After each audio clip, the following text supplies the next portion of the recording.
Good morning, boys and girls. We are talking about the new topic.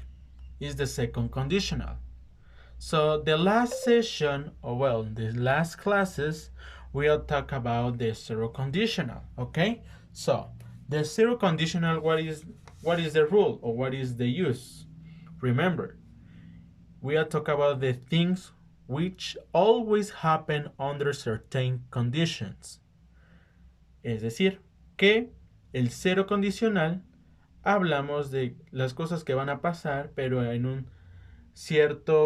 cierta condición. ¿Lo recuerdas? Bueno, y te voy a dar algún ejemplo.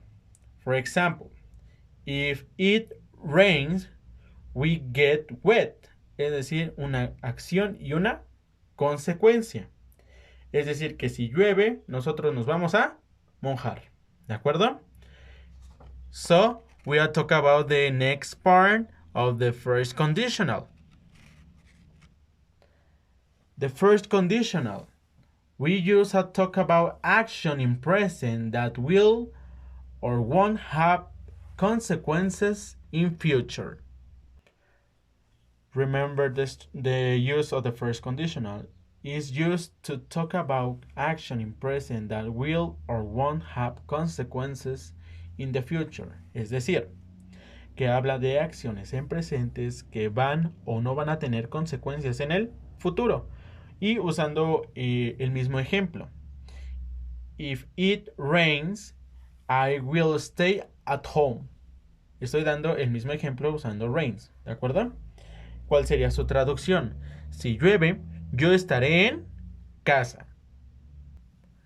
El día de hoy vamos a hablar del segundo condicional. So, we started. What is the use? We talk about the unreal situation. Nosotros estamos hablando de situaciones que irreales. Vamos a ver la estructura, chicos. We'll check it out of the structure.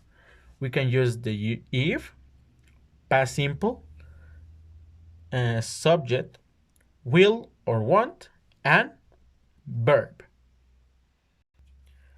Check out the example. The first sentence said, if I won the lottery, comma, I would buy a house. Checamos el primer ejemplo de mi oración. Dice lo siguiente.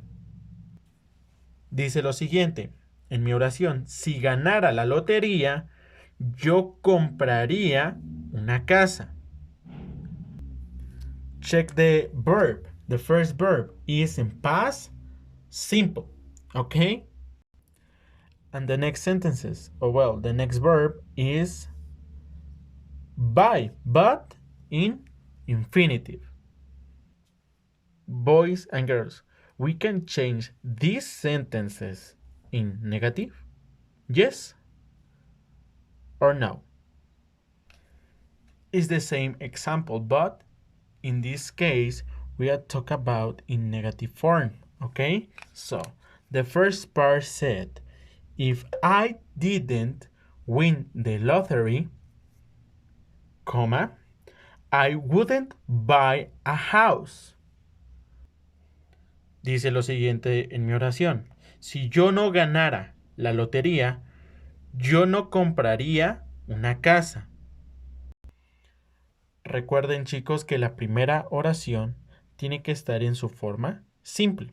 Y la segunda, la condición va a ser, más bien, el que nos va a decir cuál es la condición es el would o wouldn't. ¿De acuerdo?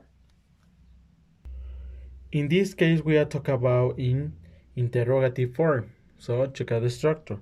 What, who, where, or who, plus would, plus you, plus do or like, plus verb, plus I, plus the subject. Remember, I, you, she, he, it, we, they, plus past simple, plus conditional, and infinitive. Check out the example. What would you like to buy if you won the lottery? Dice la traducción. ¿Qué te gustaría comprar si ganaras La lotería. Checamos la respuesta. Dice, I would like to buy many video games. Es decir, me gustaría comprar muchos videojuegos. En este caso, chicos, estoy respondiendo ante esta oración como si fuera de forma ¿qué? Positiva. Estoy usando I, mi condicional que sería would, like, que ya lo habíamos checado anteriormente en nuestra estructura, que decía do o like, aquí aparece, to buy many video games. ¿Ok? So, and that's all, boys. Y eso es todo, chicos. Cualquier duda, cualquier aclaración, mándenme un mensaje acerca de los temas y ya saben que con gusto responderé a sus preguntas. ¿De acuerdo?